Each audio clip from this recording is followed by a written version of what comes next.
What's going on, Workforce? Brian here, and today is Omega Day. The goal here is to hopefully get you ready for the fight and talk about some of the core mechanics of the fight itself, while at the same time not ruining the story for you guys at all. So anyway, hope you enjoy, let us know what you think, and let's just do this thing.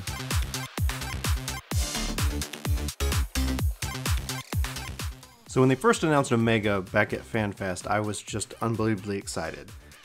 What Omega does for this game is it allows it to bring up anything it wants, and in this case with the first boss, Alte Roite, which from Final Fantasy history, Final Fantasy V, this boss was a part of the interdimensional rift, but it was usually depicted as an old man.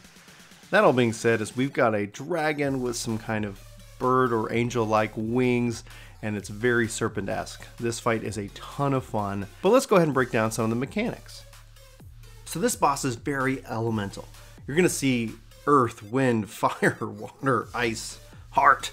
But you're going to see the first mechanic, he's going to toss out these fireballs onto the ground. Now they're going to eventually grow bigger, and then they're going to have an AoE that surrounds them. So right now they're little, but when they turn to this kind of darker purplish red, that's when you want to make sure you're not standing near them.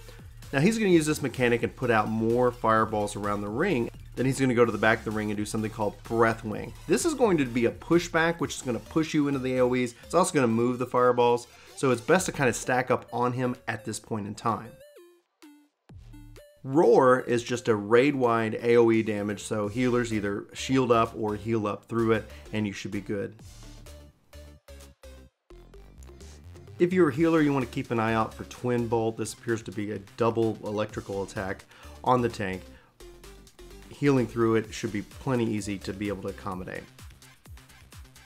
At this point in the fight, he's going to put an ice ring around the center of the map, and eventually the ground is going to turn into ice and make it very slippery. He's also going to drop on those rings of thunder, so you don't want to be around each other. But then the next mechanic is that he's going to have that stacking mechanic, so it's best to try to get back as quickly as possible to help offset that damage. At some point he's going to move into the center of the ring and do the ability Classical Elements. Here's where you're going to see every element in the book thrown at you, starting off with fire, going into the ice floor again, putting out the fireballs, doing his downburst, which is going to be a wind pushback.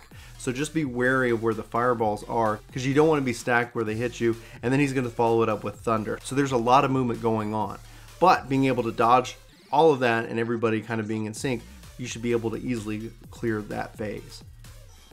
The last mechanical move, we'll call it Charybdis, is going to have him doing a raid-wide damage, which is going to lower everybody's HP to around 1 or 2 HP. So it's a healing check. You need to make sure you can get everybody back up before more mechanics are thrown your way. But if you heal through it, you should be just fine. At this point, you've seen all the mechanics that this boss has to throw at you, and then it's just a matter of rinsing and repeating and being aware of what he's using.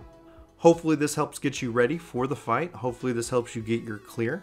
Let us know in the comments below if you have any questions or comments, and we'll be happy to answer those as best we can. But for Work to Game, my name's Brian. Thanks so much for watching this video, and we hope to see you in our next. But until then, take care. Hey everybody, Brian and Chuck here for Work to Game. Chuck wants to tell you that you should totally subscribe to the channel, and that you should totally hit that like button. Oh, and then we also got t-shirts on sale for some reason. That's a little bit mean, Chuck. I'm not crazy.